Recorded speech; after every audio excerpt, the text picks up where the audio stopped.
ಕಣ್ಣೀರು ಸ್ವಾಮಿಯನ್ನ ಕ್ಯಾರೆ ಎನ್ನದ ಬಿಜೆಪಿ. ಬಿಸಿಲಿನ ಬೇಗೆಯಲ್ಲಿ ಬ್ರದರ್ ಸ್ವಾಮಿ ಕುಟುಂಬಕ್ಕೆ ಕಣ್ಣೀರು ಪ್ರಾಪ್ತಿ. ರಾಜ್ಯ ಬಿಜೆಪಿ ಜೆಡಿಎಸ್ ಮೈತ್ರಿಯಲ್ಲಿ ಬಿರುಕು.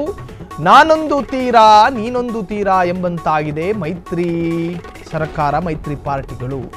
ಬಿಜೆಪಿಗರ ಸುಳ್ಳಿನ ಹೋರಾಟಕ್ಕೆ ಎಚ್ಡಿಕೆ ಆಹ್ವಾನಿಸದೆ ಮೂಲೆ ಗುಂಪು ಮಾಡಲಾಗ್ತಾ ಇದೆ.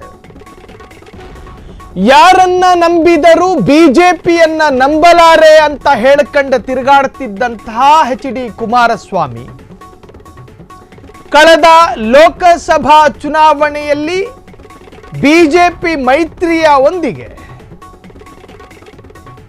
ಮಲ್ಲೇಶ್ ಬಾಬು, ಎಚ್.ಡಿ. ಕುಮಾರಸ್ವಾಮಿ ಸೇರಿ ಇಬ್ಬರು ಗೆದ್ಕೊಂಡು ಬಂದಿದ್ರು. ಪ್ರಜ್ವಲ್ ರೇವಣ್ಣರ ಪೆನ್ ಡ್ರೈವ್ ಆಗಷ್ಟೇ ಫ್ರೆಶ್ ಆಗಿ ಬಿಡುಗಡೆಯಾಗಿತ್ತು. ಆ ವಿಡಿಯೋ ನೋಡಿದವರು ಅಂದ್ರು, ಇವನ್ನ ಮತ್ ಸಂಸದ ಮಾಡಿದ್ರೆ ಇಡೀ ಜಗತ್ ಮೇಯ್ದು ಬಿಡ್ತಾನೆ ಅಂತ ಹೇಳಿ ಅವ್ರನ್ನ ಜೈಲಿಗೆ ಕಳಿಸ್ಕೊಟ್ರು. ಅದಾದ ನಂತರ ಮೈತ್ರಿ ಸರ್ಕಾರದ ಬಗ್ಗೆ ಹೊಗಳಿದ್ದೇನು, ಮೈತ್ರಿ ದೋಸ್ತಿಗಳ ಸಂಬಂಧದ ಬಗ್ಗೆ ಮಾತನಾಡಿದ್ದೇನು.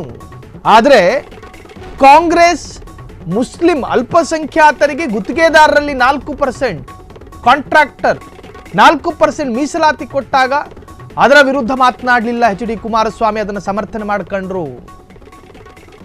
ಬಿಜೆಪಿಗರ ಸುಳ್ಳಿನ ಹೋರಾಟಕ್ಕೆ ಎಚ್ಡಿಕೆಯನ್ನ ಆಹ್ವಾನಿಸದೆ ಮೂಲೆ ಗುಂಪು ಮಾಡ್ತಾ ಇದೆ ಈಗ ಬಿಜೆಪಿ. ಟ್ವೀಟ್ ಮೂಲಕ ಕಣ್ಣೀರು ಸ್ವಾಮಿಯನ್ನ ಕ್ಯಾರೆ ಎಂತ ಇಲ್ಲ ಬಿಜೆಪಿಗೂ ಸಾಕಾಯ್ತೇನೋ. ಬಿಸಿಲಿನ ಬೇಗೆಯಲ್ಲಿ ಬ್ರದರ್ ಸ್ವಾಮಿ ಕುಟುಂಬಕ್ಕೆ ಕಣ್ಣೀರು ಪ್ರಾಪ್ತಿ. ರಾಜ್ಯ ಬಿಜೆಪಿ ಜೆಡಿಎಸ್ ಮೈತ್ರಿಯಲ್ಲಿ ಮಹಾ ಬಿರುಕು. ಈಗ ಬಿಬಿಎಂಪಿ ಎಲೆಕ್ಷನ್ ಕೂಡ ಬರ್ತಾ ಇದೆ ಹತ್ತಿರದಲ್ಲಿ. ಸ್ಥಳೀಯ ಚುನಾವಣೆ ಬರೋ ಅಷ್ಟರಲ್ಲಿ ಅದು ಏನೇನಾಗುತ್ತೋ ನಮ್ಮ ಕಣ್ಣಲ್ಲಿ, ನಮ್ಮ ಕಿವಿಯಲ್ಲಿ ಅದು ಏನೇನು ಕೇಳಿಸ್ಕೋಬೇಕೋ ಗೊತ್ತಿಲ್ಲ. 198 ವಾರ್ಡ್ಗಳಿಗೂ ನಾನು ಸುತ್ತಾಡ್ತೀನಿ. ಅಲ್ಲೇನು ಮೈತ್ರಿ ಪಕ್ಷದ ಬಗ್ಗೆ ಪ್ರಸ್ತಾಪನೆ ಮಾಡಲಿಲ್ಲ ಕುಮಾರಸ್ವಾಮಿ. ಮೊನ್ನೆಯಷ್ಟೇ ಆ ಹೇಳಿಕೆಯನ್ನು ಕೊಟ್ಟರು. 198 ವಾರ್ಡ್ಗಳಲ್ಲಿ ನಾನಾ ತರಹದ ಭಾಷೆಯ ಜನರಿದ್ದಾರೆ. ಆ ಭಾಷೆಯ ಜನರುಗಳಿಗೆ ಬೆಂಗಳೂರಲ್ಲಿ ಆಗ್ತಾ ಇರತಕ್ಕಂತಹ ಅಭಿವೃದ್ಧಿ ಅಲ್ಲದೇ ಇರತಕ್ಕಂಥ ವಿಚಾರದ ಬಗ್ಗೆ ಒಂದು ಮ್ಯಾಗಝೀನ್ ಅನ್ನು ನಾನು ಪ್ರಿಂಟ್ ಮಾಡಿ ಅವ್ರ ಕೈಗೆ ಕೊಡ್ತೀನಿ. ಬೆಂಗಳೂರಿನಲ್ಲಿ ಏನೇನು ಡೆವಲಪ್ಮೆಂಟ್ಗಳಾಗಬೇಕು ಎಲ್ಲ ಜನರಿಗೂ ಗೊತ್ತಾಗಬೇಕು. ಆ ಡೆವಲಪ್ಮೆಂಟ್ ಕೆಲಸಗಳನ್ನು ನಾನು ಮಾಡ್ತೀನಿ. ಬೆಂಗಳೂರನ್ನು 6 ಭಾಗಗಳಾಗಿ ವಿಂಗಡಿಸೋದಕ್ಕೆ ಹೊರಟಿರತಕ್ಕಂತಹ ಕಾಂಗ್ರೆಸ್ ಸರ್ಕಾರದ ವಿರುದ್ಧವೂ ಕೂಡ ಆಕ್ರೋಶ ವ್ಯಕ್ತಪಡಿಸಿದ್ರು.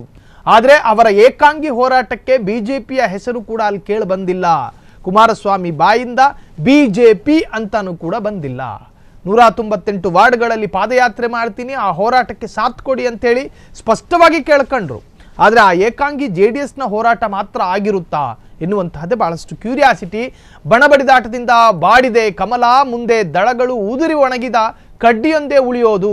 ಟ್ವೀಟ್ ಮೂಲಕ ಬಿಜೆಪಿ ಜೆಡಿಎಸ್ ಬಗ್ಗೆ ಕಾಂಗ್ರೆಸ್ ಲೇವಡಿ ಮಾಡ್ತಾ ಇರುವಂತಹದ್ದು ಅದನ್ನು ನೀವು ಗಮನಿಸ್ತಾ ಇದ್ದೀರಿ. ಇದು ಕಾಂಗ್ರೆಸ್ನ ಅಧಿಕೃತ ಖಾತೆಯಲ್ಲಿ ಜೆಡಿಎಸ್ ಮತ್ತು ಬಿಜೆಪಿಯನ್ನ ಲೇವಡಿ ಮಾಡಿರುವಂತಹ ಒಂದು ಟ್ವೀಟು. ಕಣ್ಣೀರು ಸ್ವಾಮಿಯನ್ನ ಮೂಲೆ ಗುಂಪು ಮಾಡಿದ್ರಾ ಅಂತ ಹೇಳಿ. ಸೊ ಇತ್ತೀಚೆಗೆ ರಾಜ್ಯಸಭಾ ಸದಸ್ಯ ಎಚ್.ಡಿ. ದೇವೇಗೌಡರು ವಕ್ಫ್ ಮಸೂದೆಯನ್ನು ಬೆಂಬಲಿಸಿದರು.